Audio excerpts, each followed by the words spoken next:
What's going on, Internet? I'd like to welcome you guys back to Respectively Speaking, the place where we talk about all things geek. Thanks for tuning in into episode number 4. And now, before we get into the topics, if you're watching the YouTube version of the podcast on youtube.com/respectively speaking, know this show is available on Apple, Spotify, Amazon, and all other major platforms. My name is James, and I'm with my two co-hosts today, Jason and Malcolm, and we have a ton of anime news to cover, spanning from Avatar: Last Airbender, Yu Hakusho, a ton of other movies turned to animes, and what's going on Crunchyroll too. So sit back, get some popcorn, get some food, some drinks, and let's dive right into it. The first thing I wanted us to talk about was about Crunchyroll. So Crunchyroll, as we know, is like a service. It's like the legal service for you to watch anime and things of that nature without being Luffy, essentially, right? So Crunchyroll has decided to partner with Sony. Well, not partner because they're owned by Sony, but they want to launch a free streaming channel with ads in America. So it's going to be like its own channel like you see from Cartoon Network, Nickelodeon, Disney, etc., etc. And their rollout for making this new channel is that they're going to feature a lineup of older shows that are dubbed in English. So, for example, they're talking about the romance comedy as a Horimiya, is that right, Jason? Horimiya, yeah. Horimiya, Ranking of Horimiya, Kings, yeah. Horimiya, Ranking of Kings, Psycho-Pass, To Your Eternity, Code Geass. They're going to introduce a lot of genre-based promotional programming blocks, as they said, to sample the wide range of anime being created from Japan. So, first off, I want to get Jason's perspective on this because I think that could be a very interesting concept to have. A whole channel dedicated to just anime that people could see from cable. What do you think, Jason? I think it's a great idea. The first I heard it, I was like, TV? Like, that's like we don't do that no more. We stream. But then, like... Right. I think people... like binging being the way that people watch television and streaming being the way that people watch television is really wearing people out. I think we don't ever want to see streaming go away for the same reason why on demand was really helpful way back in the days of cable, when cable was how most people watched their TV. But there's something about tuning in to watch something that really like synced people up and actually made people really intentional about what they were watching. So for me, I think this is a great idea, especially a way to get people like exposed to shows that aren't hot because they're not new anymore, but they're still good. And so I feel like a lot of people can get those hidden gems. I think it's a good way to see a lot of these shows that almost don't get clicked on like Crunchyroll or Hulu or whatever streaming services you're looking at. Like they can get seen, and then therefore there's a little bit more of like a cohesion in terms of like what people are watching. Because like honest to goodness, like if you weren't watching anime 10 years ago, then some of the hot shows 10 years ago you probably haven't seen, because once they end, they're done. The stories are concluded. It's not like, you know, comics where it keeps going and going and going and going, or with some of the more long-running serial anime, which make up a minority of the shows, keep going and going, and so there's more to talk about. Like even Naruto, people don't really talking about Naruto like that anymore because it ended years ago, even if it ran for over a decade. And so I think this is a really good thing, especially because there's a lot of hidden gems out there people have just never heard of, and you got to be real bored to find them otherwise. Also, just kind of the movement away from just like straight binging is kind of good in general.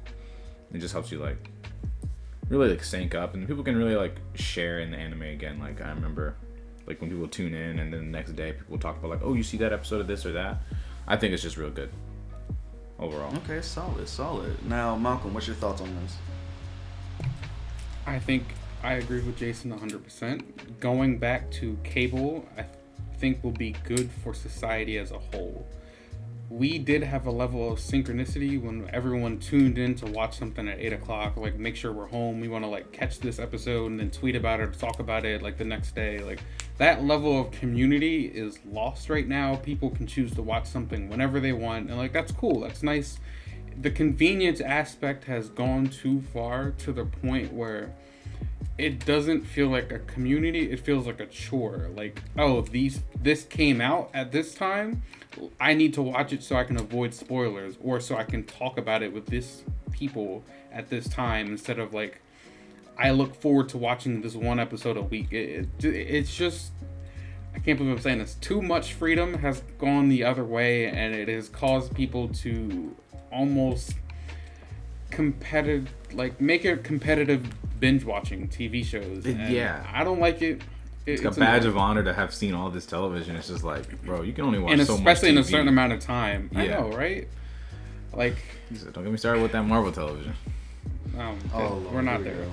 That's a different episode. That's a whole different podcast, That's a right? different podcast. Anyways. Yes. Anyways, I really do like the aspect of having a channel. I think they had a Funimation channel back then. I never watched it. I had a Funimation channel back then. It was great. Exactly. Jason can talk about it, but I think this would be a good idea. They can experiment with adding different shows, different genres. Maybe they can have like a Nick at Night where they can show like some like older type of. That's how I watched. I shows. found like Yu Yu Hakusho. I found that while watching. So I was like, what the heck is this? It's airing really early in the morning because a lot of the older shows that aired real early in the morning / late at night, and then some of the more primetime shows was airing more during primetime hours. But I found a lot of cool shows that I would have never heard of. Exactly. So I'm cool with them bringing that back. And what James was saying a week ago had to do with the fact that this would be a channel that you would just go online and just like log into. So it wouldn't necessarily be cable like tied to Comcast or something like that. I feel like it would just be like online, and I feel like that version of cable is fine. I think like that's cool to me. And what you were saying was that there is a subscription to this to still see the hot shows. I believe so. Let me check the article again. But yeah, go ahead. Get into that. Yeah. But sorry to cut you off, Malcolm. No, I'm good. I said what I needed to say. Great idea. Because was they saying like this is actually cable, or was it just online? The way that I was understanding it was that it was online. There are like obviously those big ticket shows that people are like, the stuff people actually subscribe to. You'd still subscribe to see those shows, but a lot of the other shows that are good shows but just not talked about, they would be on the channel getting like views. But because they're like on the channel, you wouldn't be able to like binge watch them. You'd have to tune in to see whatever number rerun of this is, right? And so like say, oh, I want to watch this show from start. I jumped in and it's on episode 3, but it's really interesting. Let me subscribe. Like this is like a free advertisement at the same time, like good exposure to a variety. Because a lot of people who are getting into anime now, all they watch is the new stuff, and then you get into this again. Like we've talked about this before. People get into the whole, oh, the graphics suck, so I'm not watching it. I'm here like they're different. They might be older or simpler, but saying they suck. And now we just get these people who are just like, everything's about animation. But guess what? You're going to have less and less anime now. Just because of these standards that you're going to come up with. And good storytelling is going to get thrown by the wayside. Okay. It says here, let me see. The first services to carry Crunchyroll's free ad-supported streaming TV channel is LG Channels, which I'm sure it means like the LG TV. Roku will also get theirs, and Vizio will both get theirs, launching on October 11th, apparently. Amazon is also slated to watch this thing too. So you might be right. It might not be cable based. It might actually just be like an online streaming channel thing. Like it reminds me of what's that thing? My mom listens to it. It's a thing you just play music like radios, like what's it called? It's not Music Choice, but it's a Music Choice was actually a really good way to describe it. What's the way to, and it's the 300 channels. I know what you're saying. Yeah, those. That's what I mean. Yes. Yeah. Something like that. Because it's also good because HBO Max did this with House of Dragon, the prequel to Game of Thrones, where the same time it aired on HBO Max, it also aired on cable on the HBO channel too at the same time. So if you don't have the subscription, you can still just go watch on the TV show, which is great for people who may not be able to afford it on a regular basis. They might just naturally see it. Yeah, or just prefer cable, and they'll see like, hey, what's this going on? What's this show, Psychopaths? You know, and they'll just start becoming anime people. And I really like that. I think that's a good collaboration idea. So, but hopefully one of the shows they can include will be the one Jason loves the most, Dragon Ball. What's it called? Dragon Ball Daima? It didn't even come out yet. How can I love it the most? You're gonna love it when it comes out because we'll see. You obviously are a Dragon Ball fan. It all depends on what Toriyama does, and I'm already not happy with what Toriyama's been doing. So we'll see. He's already mad. I'm not mad. I didn't even introduce it yet. No, you're like, you already like it. I'm right here like, it hasn't come out yet.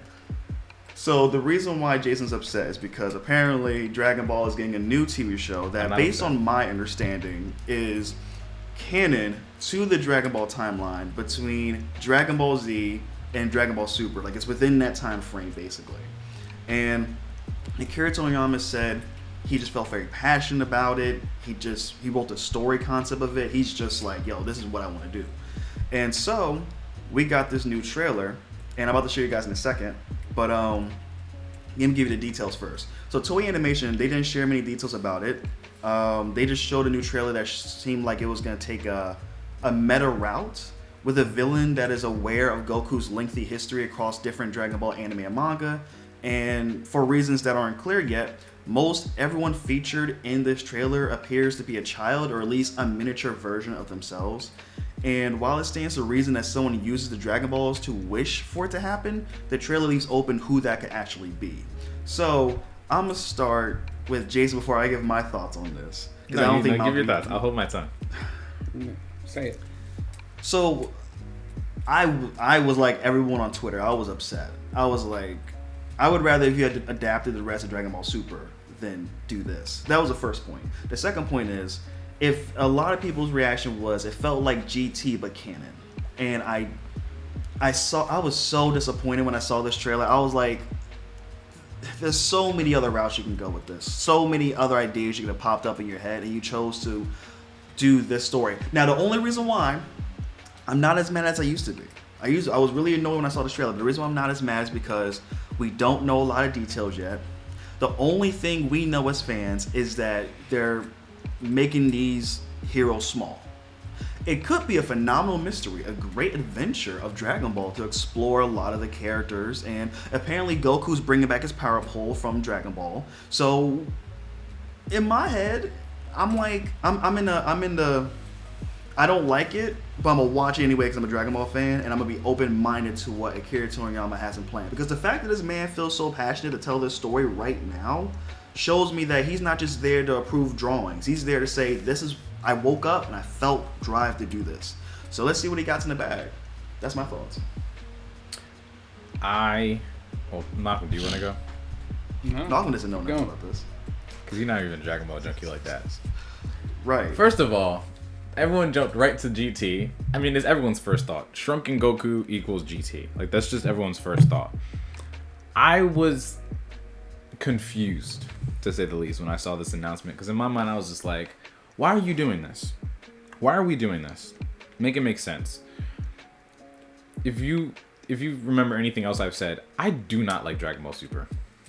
I think it regressed all of the character development that happened between Dragon Ball and the end of Dragon Ball Z.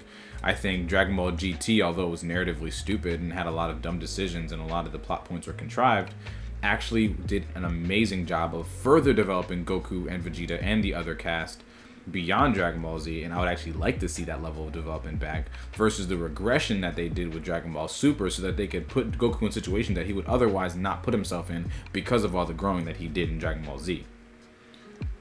That being said, this might be a way to rectify that all at the same time. Obviously, it might just be another way to sell merchandise. I don't believe it's going to be canon to the original. I don't know how it's going to be kind of canon, not canon. They're going to have to establish what's being carried over, what isn't being carried over.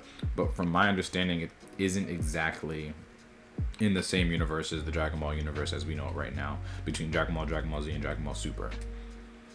So I like the idea that they're like bringing back the power pole. I would like this even more if they wanted to bring this back into a more martial arts centric Dragon Ball story opposed to a battle shonen, because power pole has no place in a battle shonen. Let's be real. We've been blowing up planets since the Saiyan saga. The power pole would just it would feel obsolete, and it would feel foolish in general. And so I have no idea how they're gonna execute this without making all of these other like ornaments, whether it be the power pole, whether it be them shrunken down, just seem like novelties or just like really cheap ways to like excite nostalgia, which I'm not a big fan of either. If you're gonna do the nostalgia route, do it well. Don't just like cash grab it. I don't know, man. There's so many different things they could do or couldn't do. I would like them to go back to, if they're gonna kind of reminisce the Dragon Ball era, then I think they need to like lean on the martial arts side of things, because again, Goku is still a martial artist, and there's just been no emphasis on that whatsoever. Like, they have training arcs, but what for? I think for us, I think what would make the most sense is if they downscaled it. Like if this Wish not only made them small but also reduced their power levels to make sense of the power pool being there, that I can understand. Because you're right. If it's just Dragon Ball but just smaller version, then it's like, okay, so what are we really doing here exactly? It felt like you kind of just use them shrinking as more so a gimmick than actually a compelling narrative that you want to expand upon. But I don't know, man. Like when I watch this teaser trailer, I'm not gonna lie to you. Shinron, you know what I'm saying? Like, hey, you already got me hooked. Come on, it looks beautiful. It looks good. It looks wacky and silly. I'm assuming. Malcolm loves it so much, and look, he's silent. He's just enjoying it. Are you want me to speak now? Yeah, go ahead, buddy. Cool. I didn't realize Super Saiyan Blue was 2015. Was it really 8 years ago? Yeah. I don't feel like it. It doesn't, right? So much time passed. Yeah, time goes by quickly. This is just another thing to add onto the list of things I could watch with Dragon Ball, but I'm not going to watch anytime soon. Explain to me, what is the plot of this? What's going on here? We don't know. All we know is that a bunch of, apparently, someone probably used Dragon Balls to ask the dragon, Shinron, the green monster, to he's a dragon. Yeah, he's a dragon. To ask them to be shrunken into kids. That's all we know. We really don't even know if that's the truth of what happened. We just know that they shrunk in the kid form, and that's it. We have no idea who the villains are, what's the plot, what's the synopsis, nothing. And this comes out next year, fall 2024. So who knows how many... We don't even know how many episodes it's going to be either. So... Can I say something else that I noticed? Yeah, go ahead. It seems to be there's no reference to Dragon. There's not much, if not any, reference to Dragon Ball Super at all, which makes me glad already. It seems to be promising so much as it would leave off at a point where developing the characters further would make sense, because I see a lot of references to the Buu saga. So we'll see what happens. It might be good. Like, this might be good. The reality is they've done so many different spin-offs and mostly through the video games of just different ways you can play with the characters, most of them time travel based and most of them having to do with Trunks. I'm kind of glad to see something that doesn't always kind of linchpin on Trunks to like springboard a new plot, which they've kind of been doing. They even did that in Dragon Ball Super for a minute. So we'll have to see. Also, Yep. It sounds dumb, but I think Beerus is a dumb character. You're dumb. How dare you talk about a dog like that? Beerus is a god. Yeah. He's not a dog person, remember? He's a cat guy. No. Oh, yeah, he is a cat guy. And if the Supreme Guy gets folded, he gets folded. That's lame. Supreme Kai, he always gets folded, man. It's like he's just there to just be tagged on. He's a ragdoll, unfortunately. He's like just Frieza there. level, not even. Yeah, not even, honestly. So then we'll see how it goes. Honestly, fall 2024. I'm expecting, if that was a teaser trailer, and it was a long teaser trailer too, mind you. It was such a long trailer that didn't really tell me nothing about the story, which is what's so interesting about it. But I told you a lot. I guess it did. I told you a lot. It told me Thanks, Malcolm. that I'm gonna have an interesting time. That's what it told me. I'm expecting. I just want one more trailer. I just want one more trailer to really dive into and really give me a full scope of what is the scale of this show gonna be. All I want is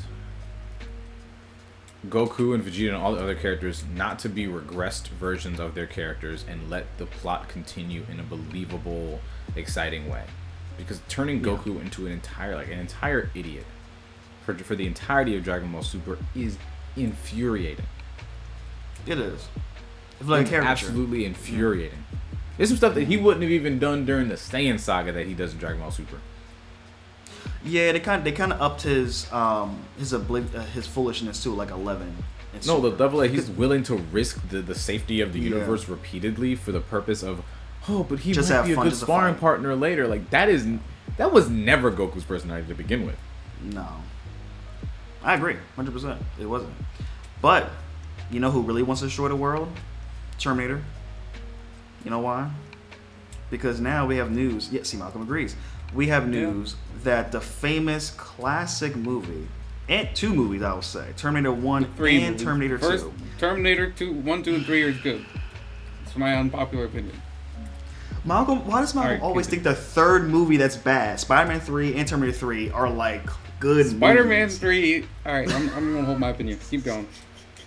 So anyway, speaking of Terminator, they're doing a weird thing. So usually anime goes to live action, not vice versa, until today.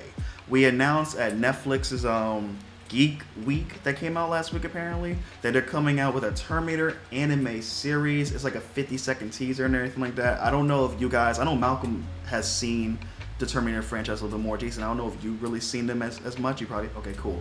So overall, a little bit about this show is that the official synopsis is this.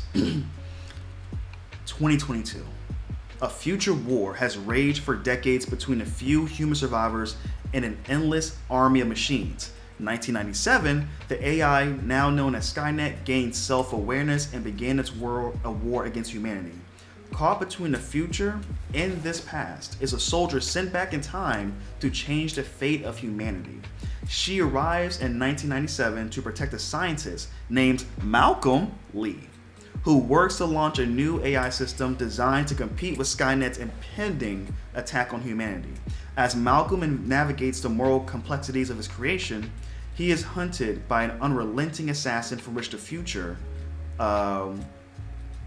future, which forever alters the fate of his 3 children. So Malcolm has 3 kids apparently, and he is defending himself from an assassin. Malcolm, do you want to share your thoughts on this? I have a lot of opinions. First of all, Spider-Man 3 is fantastic. I need to throw that in there as much as I can. Stop hating on it. Go ahead, buddy. Second of all, Terminator 3 is also great. I've seen it 3 different times, 3 separate time periods of my life, and each time I'm like, it's not going to be as good as I remember. And it's a good movie. I don't understand how people hate it. I just wanted to get that off my chest. All the first 3 Terminators are great. After that, we don't acknowledge it. They don't exist. There's no other Terminator movies. Now, I will also say I will never, ever, ever, ever, ever, ever advocate for ever artificial intelligence. I think that is one of my biggest no-nos ever. Do never make robots that can turn into living sentient things that can create and kill. And I think I watched Terminator for the first time when I was like 7 or 8 years old, and I have been scarred for artificial intelligence. Also, iRobot, shout out Will Smith. I don't understand the appeal of creating robots that want to like what's wrong with it, do buddy? things for you that can change evil, and I don't never understand seen the the appeal. Chobits, but it's alright. Let me stop playing. Right. Come on now. Robots are evil. Facts. But I'm excited that they're making an anime. All seriousness, I'm excited to see what they do with the story because, for all I know, the first 3 Terminators are good, and they didn't come up with anything after that. I think they could have made a 4th Terminator movie, but they chose not to for some reason. Or a 5th one, I think they missed out on the mark. So seeing that they're going to make an anime, I'm excited. Just additional details too. They said that the show will follow brand new characters, as I already explained in the synopsis. Okay. And it's created by the same studio who produced the Ghost in the Shell anime. So take with that information as you will. Mm-hmm. And the last piece of information was from the writer who said, quote, "Anyone who knows my writing knows I believe in taking big swings and going for the heart. I'm honored that Netflix and Skydance have given me the opportunity to approach Terminator in a way that breaks conventions, subverts expectations, and has real guts." All right. I wish the main character didn't share the name with me because that just makes me look bad. Because you're part of the problem, Malcolm. That's what it's trying to I tell you. am part of the solution of never creating artificial intelligence. That might be where the show's going. Malcolm might be the solution. Maybe it does. Actually, you know what? I'll watch it before I start hating. There you go. Don't hate on the show. Yeah, I'm not going to knock it before I try it, but my expectations were a little low because I'm just like, man, like, I keep seeing people take franchises and just milk them out. So, like, I'm already like, all right, we'll see. What if they made a Ghostbusters anime? That'd be so stupid. But oh yeah, that's true. That's right. You know, next year they're gonna come out with a trailer, and this is gonna be clipped and used. Bro, next like, year. y'all notice most things that are coming out are like big announcement, especially Netflix's. Let's remake something from 30 years ago. I'm cool with them making a Terminator because like that story is terrifying and therefore always convincing. Because the reality is artificial intelligence. it's like not gonna be anything for a very long time, if anything, just because thinking is a complex thing. But the reality is, it feels like it could be around the corner at any time, so it makes the writing inherently convincing. But so I rewatched Terminator like last year. It holds up for one. It really does hold up. Two, we've seen lots of kind of stories like that before, so like I wonder what's gonna set this apart. Like you said, Ghost in the Shell, so I'm thinking it's gonna be like Ghost in the Shell, Psychopath, Cyberpunk type of thing. Cyberpunk, yeah. Ooh, I hope it's good. I don't know how they're gonna reinvent the wheel that's been invented this many times and make it convincing, but we'll see. They said they're gonna take big swings and big guts. I was like, all right, cool. So you're not just gonna give me a watered down version of the original. You're gonna use the original as a springboard for a new idea. That's what sequels are for.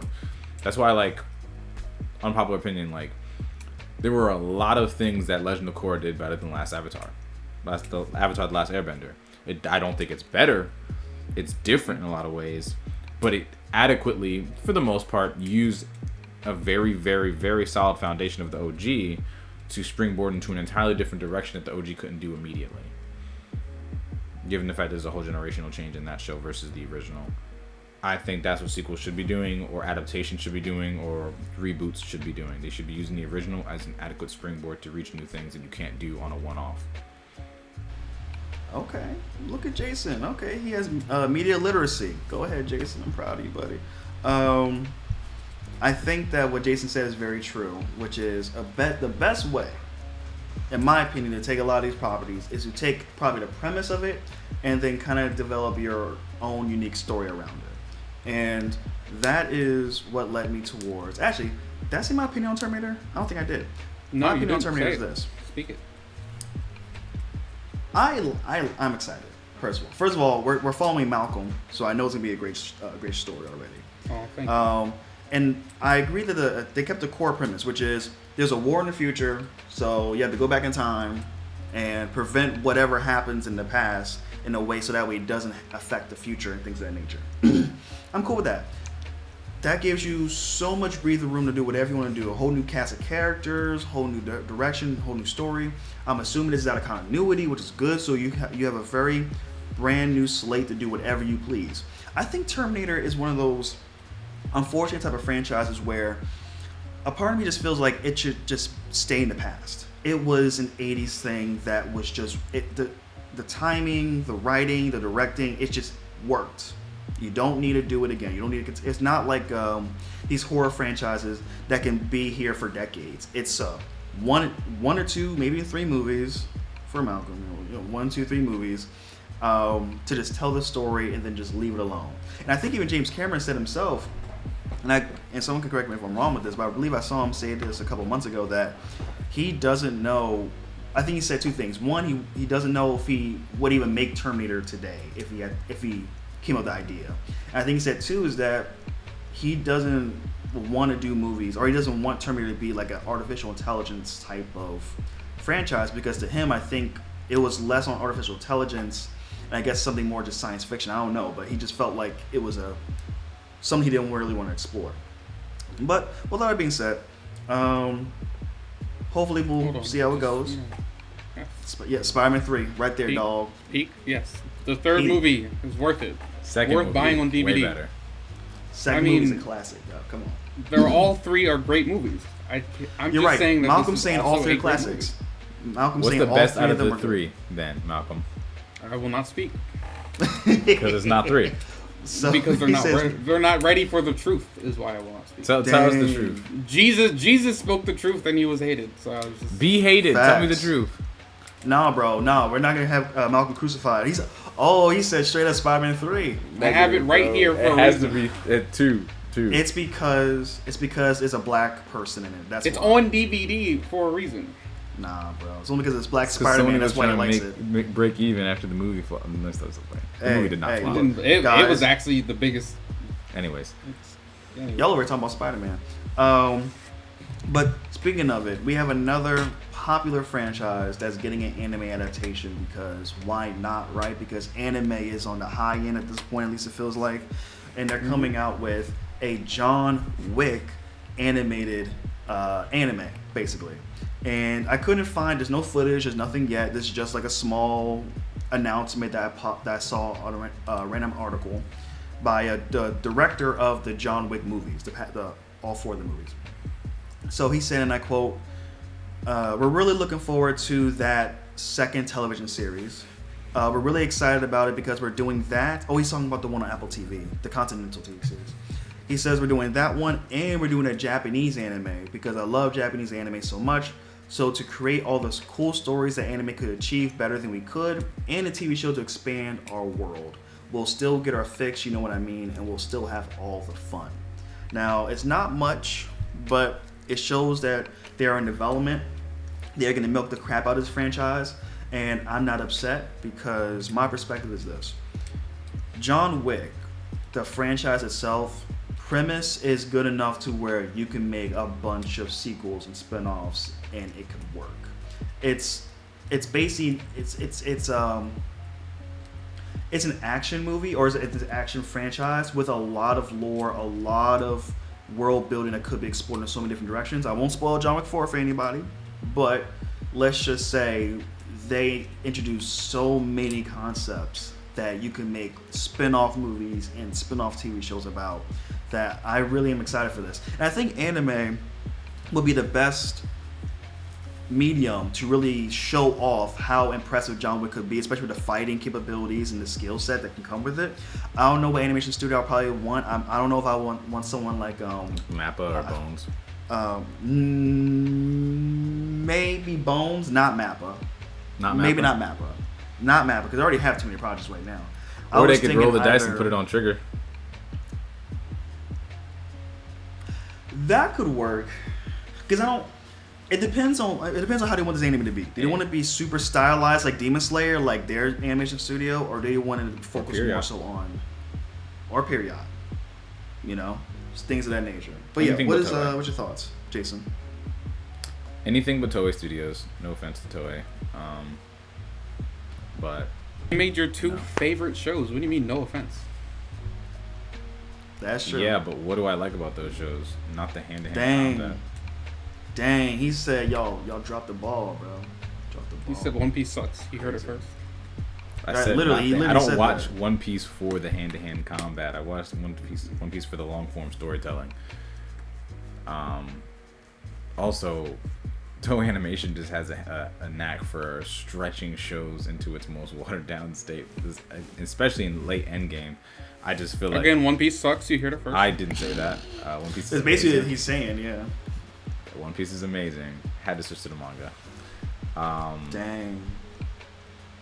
He said it was so bad he had to switch to the manga, All y'all. right, watch through Dressrosa for 2.5 years straight and see how I feel. But anyways, I'm personally kind of like, we'll see what happens because John Wick.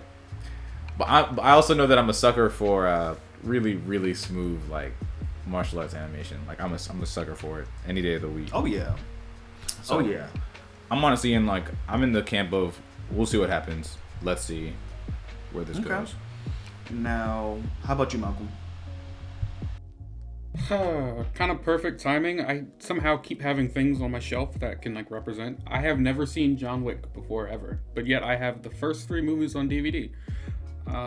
That's probably going to be something I watch in December, so I can come back and actually have an actual opinion on what I want to see from the anime. But I never cared about John Wick. A lot of my friends did. They were like, they're great movies. I remember when the first one came out, they were like, it's so amazing, it's great, it's action-packed, and I was like, whatever. Then the second one came out, I'm like, this is just a cash grab. Then the third one came out, and I was like, all right, they're going to keep making these. Then the fourth one came out, and it was a blockbuster. I'm like, can we stop with this? But because it's a friend hit, gifted dog. this to me, and he was like, you need to watch this. So now I guess I gotta watch it, because I got it for free on Blu-ray.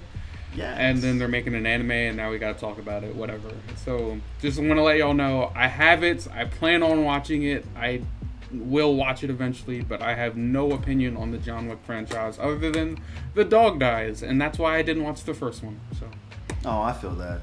But you know what's funny is that John Wick 1 is such a simple revenge story, but it works so well. I think John Wick, I know a lot of people won't feel it. A lot of people won't feel a lot of these movies now because usually when you go back and watch like older movies, a good example would be gosh, what's a good example? Cabin in the Woods. It's a horror movie. And what made Cabin in the Woods so interesting when it first came out, like in, I think 2010, that era, was because I think it was one of the first times like horror took its. I forgot what it was, but I forgot what it was. But it's usually, my point is basically is this. Usually, when you watch a lot of new movies, copycat what came from it. When you go back and watch where it originally came from, you're not as impressed as much because you see it all over the place now. It's like if you watch shonen anime back then, and then you watch it now, and watch it back then, it doesn't surprise you on how good a lot of these animes really were. When they're the ones that created these tropes, these themes, these explorations. But nowadays, I think this is the same thing with John Wick. Is that what made John Wick 1 so darn great is that it was like one of the most rare moments we saw in recent media where the protagonist is not unscathed. It's not like how, and I know a lot of people love this movie, Kill Bill. I personally am not a fan of Kill Bill 1 and 2. I know some people love it. I was not a fan of it. And one of the big reasons why I wasn't a fan of it was because she just could beat everybody up. There was like no blood, no mark. She wasn't beat up. But when you watch John Wick, I won't spoil it for you, obviously, but one thing that people love about John Wick is that this man earns, like this man gets his due. Like he has to work to get through it, and it's so satisfying. He earns his title of being like. Yeah, I'm just tired of people just able to fight 50 people and just walk off great. Like, oh, I don't have a scratch on me. So anyway, that's one of the things that John Wick I hate Kill Bill too, by the way. I just want to add that for a different reason. There's a whole think piece. I will talk about that in the next podcast we do. Yeah, you're sexist, but it's okay. So, I'm kidding. He's not sexist. He just doesn't like white women. I think... the next one up, after the John Wick anime, we're actually going to get into some the best pieces of manga fiction of all time. The first is Yu Yu Hakusho came out with a live action teaser last week. Now, I wanna preface this by saying, Malcolm, have you even watched the show? Have you watched Yu Yu Hakusho? That opening is fire. Okay, that didn't answer my question. Fantastic. So, I saw the first 4 episodes and was hooked ever since. So, right. I said I saw the first 4 episodes and was hooked. He's like, it was fire enough. Did you watch them? I was hooked enough to keep listening to the opening. Yes, there you go. He was like 4 episodes. He'll have to watch it now because like the live action's gonna come out and everything. Mm-hmm. But yeah, Malcolm pretty much just watched the first 4 episodes and was like, "Yep, it's a classic. Don't need to watch no more." There you go. Yeah, it's classic. Yeah. I recommend Jason, it to anybody. How about you? So I watched the trailer. I've seen Yu Yu Hakusho like 3 times. Just an amazing show.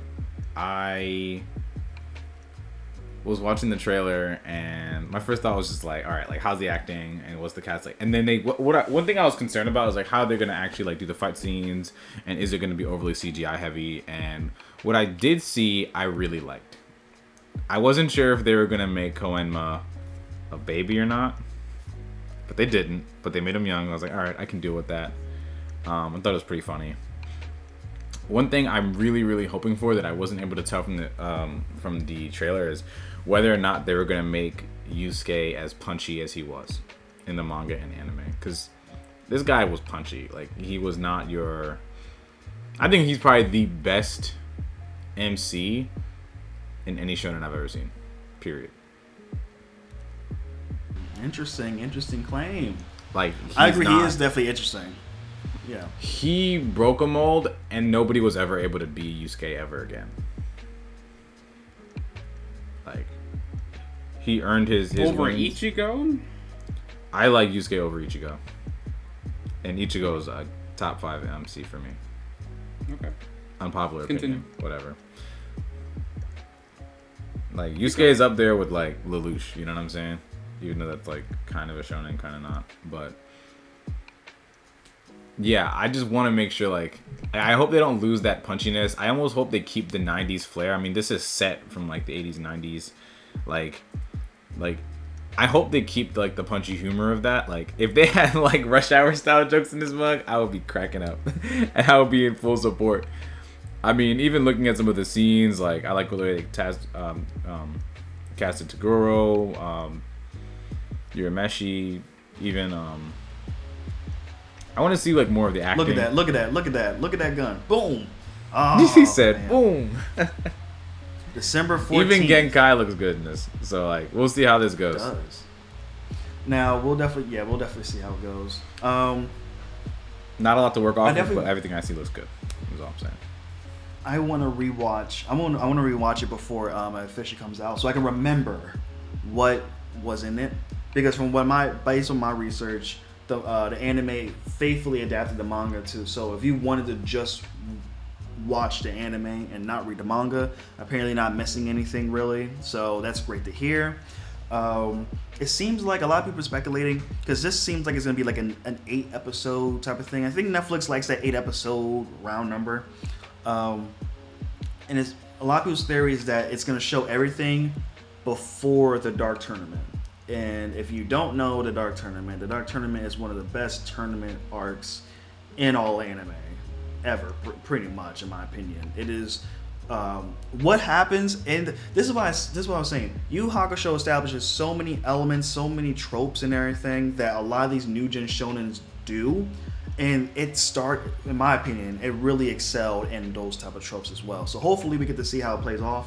I think when it comes to Yu Yu Hakusho, I don't know. We'll have to see how it goes. Yu Yu Hakusho and Dragon Ball are in the same range as far as like foundational, like they set the mold for shonen. Yeah. I just hope that they do it well. I guess my only problem is they're doing a lot of these 8 episodes. And I forgot to mention this too. I know this is actually no, I didn't forget. This is gonna be an 8-episode series, and I feel like it has good and bad things with it, because 8 episodes, that's 8 hours. You're trying to squeeze in who knows how many arcs, how many moments within 8 hours, and I don't know if that will work or not. Wait, you mean like the entire show is going to be 8 episodes? No, just the first season. Like, if they do get a second season, but just the season. No, if it's an entire show, that'd be wild. I was about to be like, that's just... No. But just what we know of season 1, if they ever do a season 2, the season 1 is going to be 8 episodes.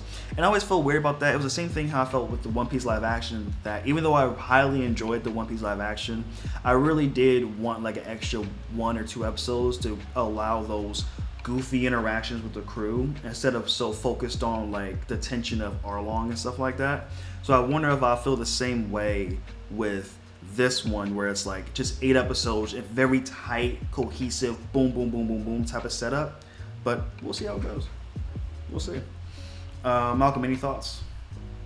You should have been playing the opening in the background as you were doing this. Not you want me to play the opening. I mean, not you not wanting to listen to the opening. Yeah, so we can get copyright strike. Right, facts. Alright, sing it then. I don't know. No. Which one do you like better, the copyright. English or the English. Japanese version? I like my language Okay. the most. I like both, but I mean, being able to sing along is awesome. Okay. You mean you can just learn Japanese and sing along, but I respect that. Learn Japanese. First of all, I do have to learn Japanese. Yeah, that's what I thought. I should learn it. Because, Anyways. Japan has such a rich culture. I'd you get know? past Anyways. episode 4, Malcolm, for telling people to learn stuff. There you go. There's Malcolm's. There's the opening. Thank you. So- Japanese is fire. Japanese is a Both of them beautiful fire. language. Both on fire. Both So versions are fire. moving on to our next topic, and I believe is actually going to be an interesting topic to have. So the same person who wrote Yu Yu Hakusho was also the same one who wrote Hunter x Hunter. Am I right, Jason? Yeah. So Yu Yu Okay. Hakusho preceded Hunter x Hunter. Unfortunately, both of them obviously like Yu Yu Hakusho finished, but Yu Yu Hakusho wasn't supposed to finish as soon as it did. So like, imagine if Yu Yu Hakusho actually had more and a better ending. But Hunter x Hunter, obviously everyone knows, is not done. Hence what you're about to talk about. But this is really interesting because you can see a lot of parallels between the both shows. That's true. That's true. But yeah, that's one thing I did notice too. It's very interesting how they all pull together. So, what happened recently, in recent time, the author, I think his name, I believe his name is Togoshi or Koshio. If I butcher your name, I apologize. But he's been having very difficult issues with his health, with writing the Hunter x Hunter manga. So much so that it's taken him like almost a decade to even finish this arc that he's been on because he had to do frequent stops to take care of his health. And I think he only released like 3 chapters in the span of the past 3 years too. So it's been very bad health. So much so that he decided to let the world know the ending, at least the ending that he dropped, just in case he passes away. Now, it's very weird on how he framed this, so the best way I can explain is that he pretty much gave us 4 ending scenarios. And the scenario that he did give us was the ending he dropped, meaning that this is not in contention anymore of the story I do want to end off at. But if I do die, this would be the ending that I want the editors to do for me. So he went on to say in a long tweet, I'm just going to read this article here. According to him, there were 4 endings, right? So ending A, mind you, he doesn't tell us what all endings are. He just tells us what ending D is. So ending A has, in his opinion, about an 80% satisfaction rate based on his words. Now, the author explains that while this isn't a very high satisfaction rate, he does believe that the way he will work around this ending will be such that the vast majority of his fans would end up liking ending A, and a small percentage might dislike it for whatever reason. According to him, ending B will be somewhat similar to ending A, but it'll probably be more divisive among satisfied and dissatisfied fans. Ending C is, in his opinion, going to be somewhat interesting and would have a 90% dissatisfied fans and around 10% satisfied fans. Meaning that he also said this is his preferred ending. Ending C is his preferred way to end the series, but he knows that if he ends it the way he prefers it, there'll be way more dissatisfied fans than actually satisfied. Now, he did give us the synopsis for what ending D would be, and I won't read all of it, I'll just summarize it for you here, basically. So basically, ending D is near the very end of the story, presumably, where you see a young girl who is venturing out around her family or around people around her, like grandmas and grandpas, and she gives off the inkling that she wants to be an explorer, almost like Gone, at least, right? Now, it's pretty weird on how they were explaining the ending, so I don't know if Jason wants to come in and like fill in any gaps I might forget. But based on my understanding is that Gone was still alive at the very end, and the grandma and grandpa were actually unrelated or something like that, or they weren't together or something like that. I've completely forgot. But long story short of it, the ending is pretty much showing that Gone was alive, and he was looking after this young girl who showed a thirst for adventure, but her grandparents were like, no, you're staying on this island, not going on adventure. But yet Gone was kind of like, no, let her go, let her explore the world or whatever. And that's pretty much how ending D kind of went. It's very vague and everything like that, but the author pretty much said that if I do die before I finish the manga, that's the ending he wants the editors to lead towards instead of the other 3. So I'm gonna talk to Jason because I know I talked to Jason about this earlier this week. He's read the notes with me. What are your thoughts about overall the Hunter x Hunter situation, about his health issues and the continuation of the manga, and also the ending? I mean, the ending I'm very indifferent towards. It almost seems like one of those like now that the story's over, look at the distant future. Our main hero continues to be a prominent hunter, because obviously if he's like, oh, your grandfather was a famous hunter, his career has barely started from the perspective of where the anime has left off, let alone where the manga is. So that would assume that he continues being a hunter and makes a bunch of assumptions along the lines of just like vague success. Yeah. As they mentioned far he's as, a great hunter. as Gon's, yeah. And maybe the other characters' journeys following the story. Fine, whatever. I think that would just be one of those like, hey, like, because I think that there's been this trend in a lot of media storytelling in the last 10-15 years, and I'm really not a fan of this trend of the best ending is no ending, or the best decision's no decision, just leave it up to yourself, and then things are almost keeping it ambiguous. Things are almost just like uselessly and frustratingly open-ended. And I think there's a level of that works good for like indie movies and stuff like that, but like we can't keep doing that with these shonen. Like like I like the fact that Naruto had a conclusive ending. I like the fact that Bleach more or less had a conclusive ending. You know, Actually, yeah, Naruto did have a conclusive ending. There isn't a sequel series that's going on telling us what happened. like imagine if One Piece ended and then like they like find the One Piece, but then they don't show us what it is. Like people will be so angry. People will be so angry because people have been reading One Piece for over 25 years at this point. Someone made a tweet that what if Oda ends the One Piece series by saying like, oh, the One Piece was revealed already. Reread the book and you'll figure out what the One Piece is. And I'm like, that would be terrible. I would love it, actually. Seeing all y'all faces. You relax because you're behind on everything. You're sitting here trolling. Facts. Relax. Facts. I'm But allowed to. Catch all among his Jason's grades. point, but go ahead, Jason.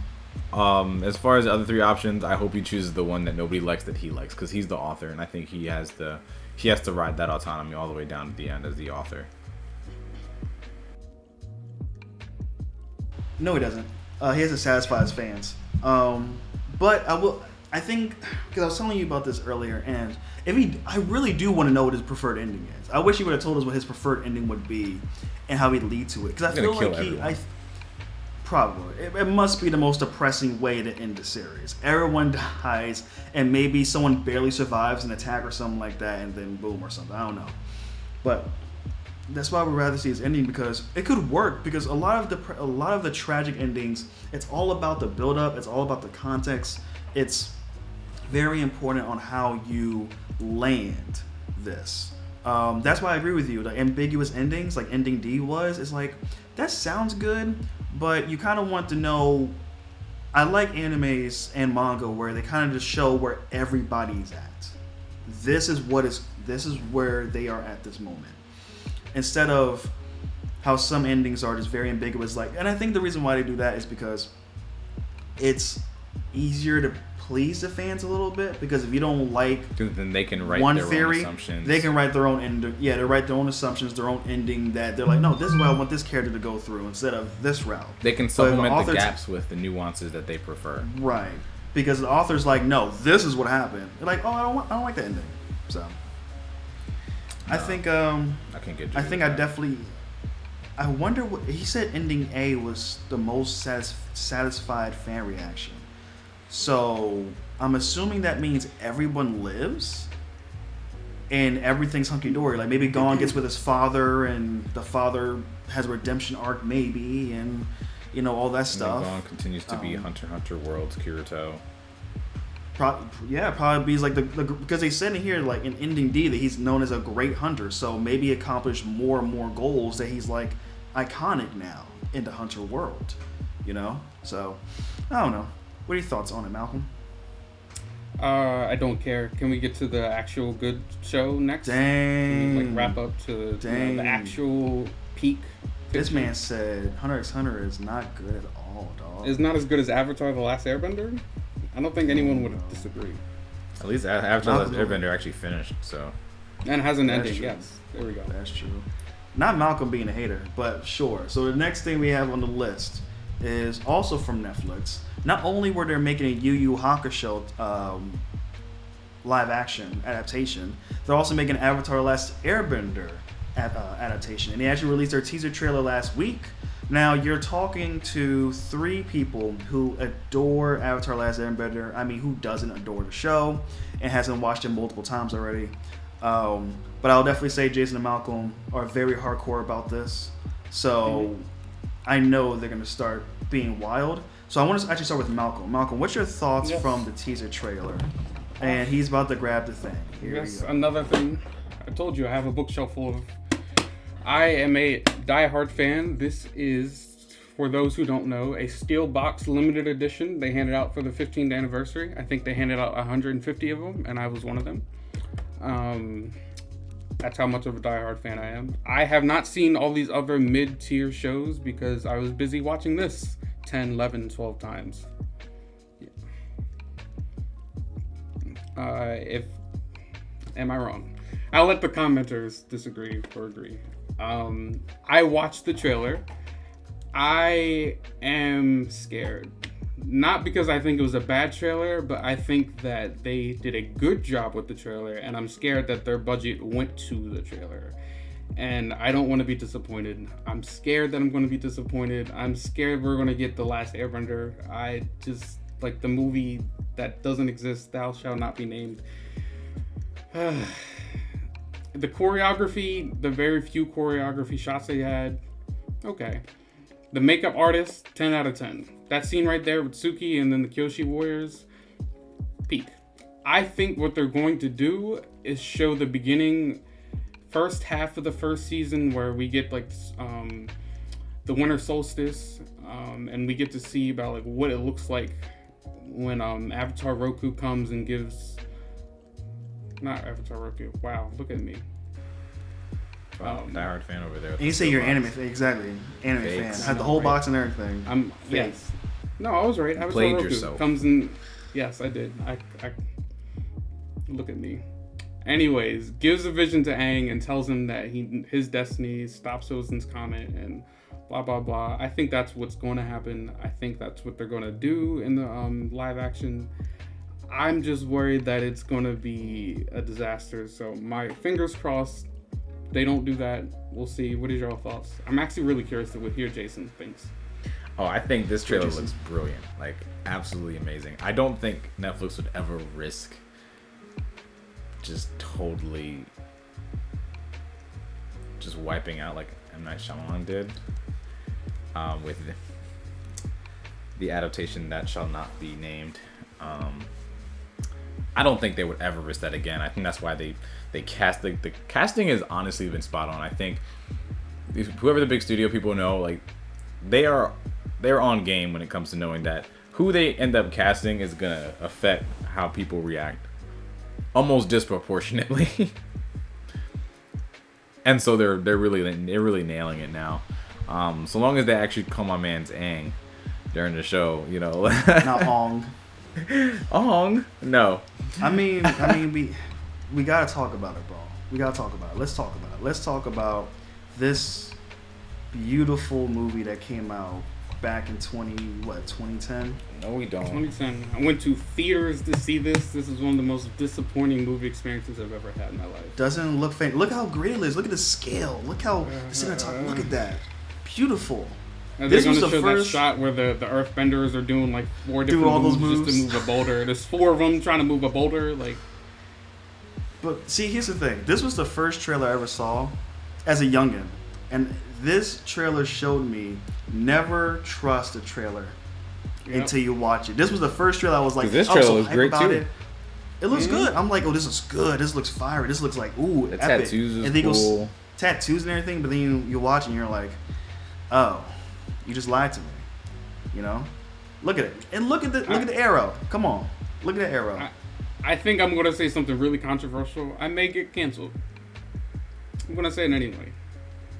I was a little disappointed not seeing the representation for Katara. I was really looking forward to see, as my like 11, 12-year-old self, how they were going to show women of color and men of color in this movie. In the Water Tribe. And they casted a white woman and man for Katara and Sokka, and I was kind of just, I think that was my first big disappointment. I'm grown up now. It doesn't matter. Yeah. Did they for this new TV show? I don't know, so we'll see. I'll look into it afterwards. Yeah. But yeah, look at that. Look at that. Look how man. Remember what I was saying earlier about casting? Malcolm is a prime example because people are gonna get mad about this. But again, that trailer was really good, and the movie stunk. I know. And the crazy thing is, it doesn't take much to make the movie stink, which is why these adaptations make me so nervous, because a masterpiece is juggling 25 different things and juggles all 25 of them well. It only takes 3 or 4 things to drop on the ground before you're just like, this is a whole like train wreck. That movie blew it as far as bending was concerned. It blew it as far as a lot of the casting and acting was concerned, and the overall scale of it. Like everything about it was just. It took itself so seriously that it just stripped the adaptation of most of its enjoyment. And I don't know how they're going to execute that with this. I know it's going to be better because you have a lot to learn from.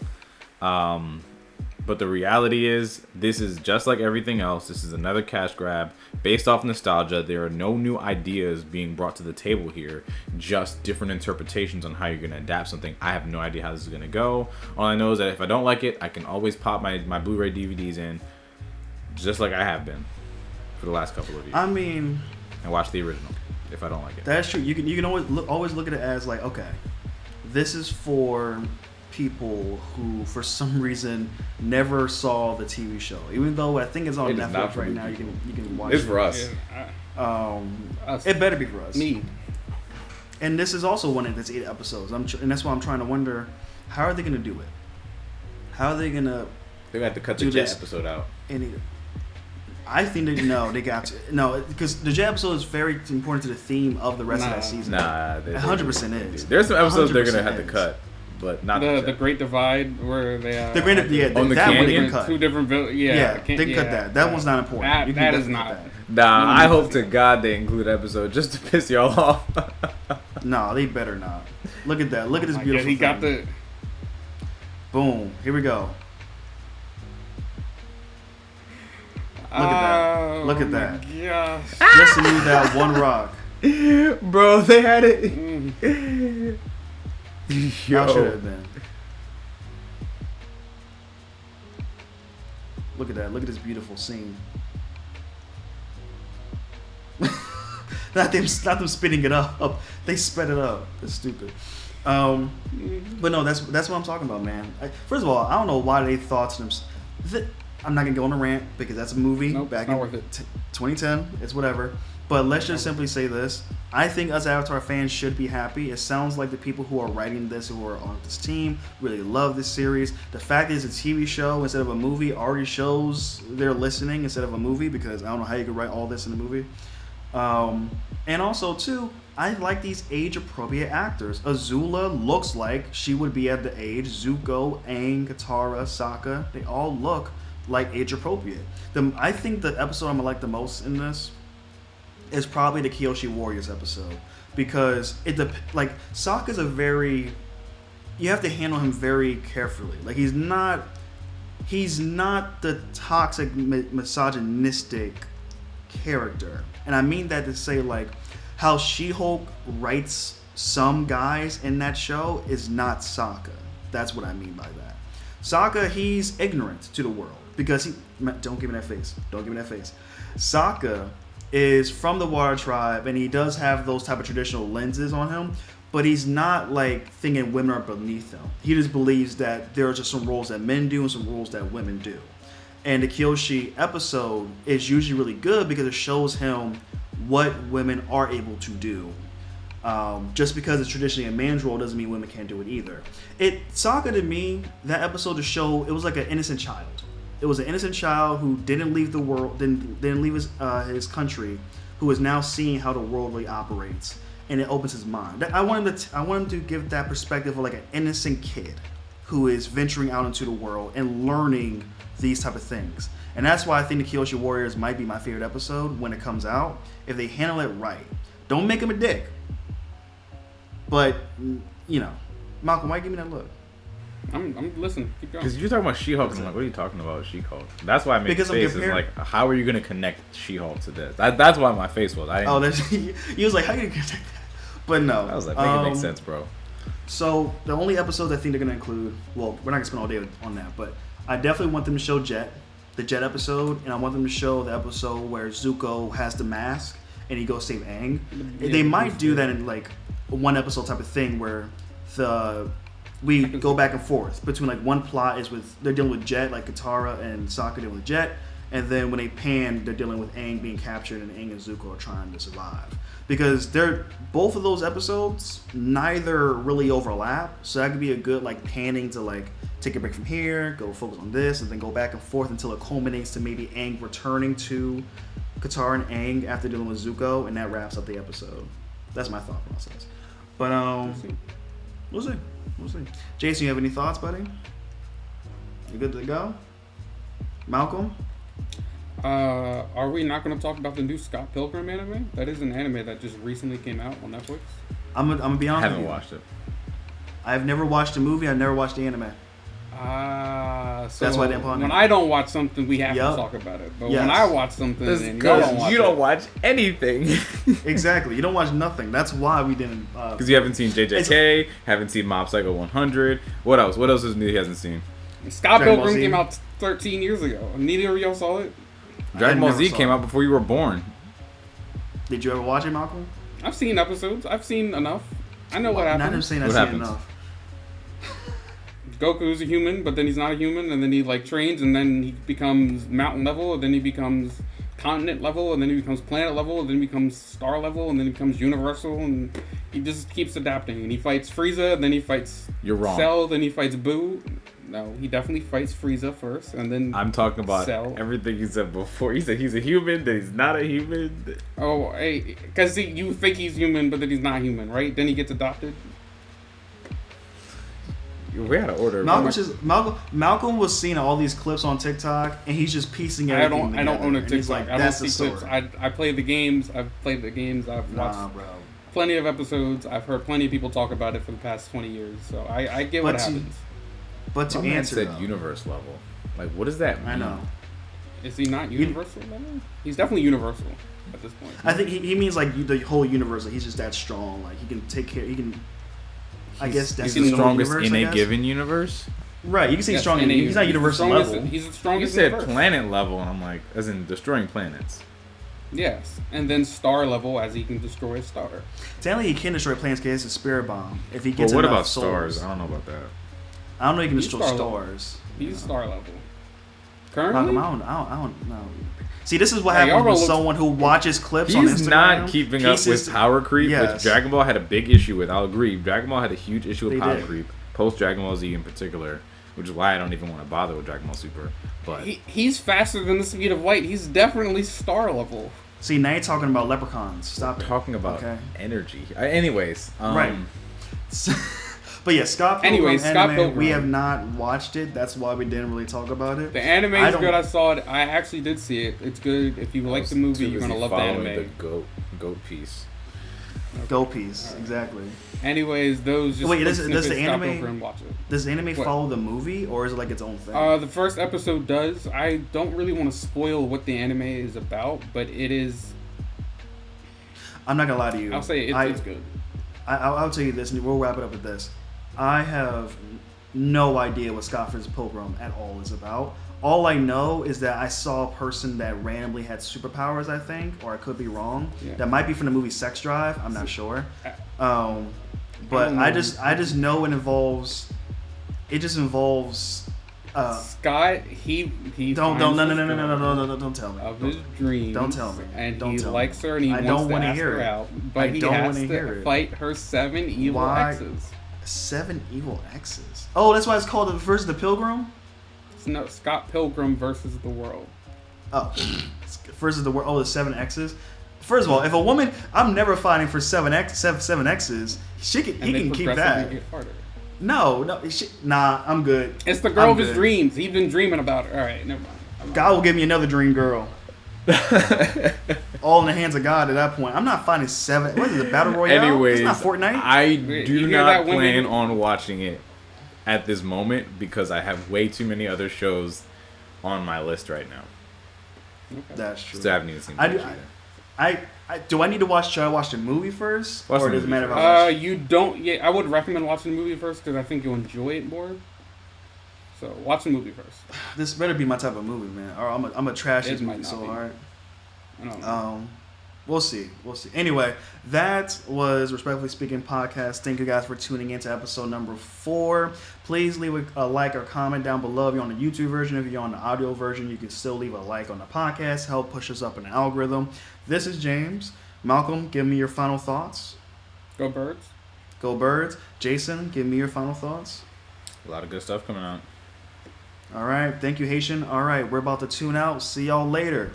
Peace.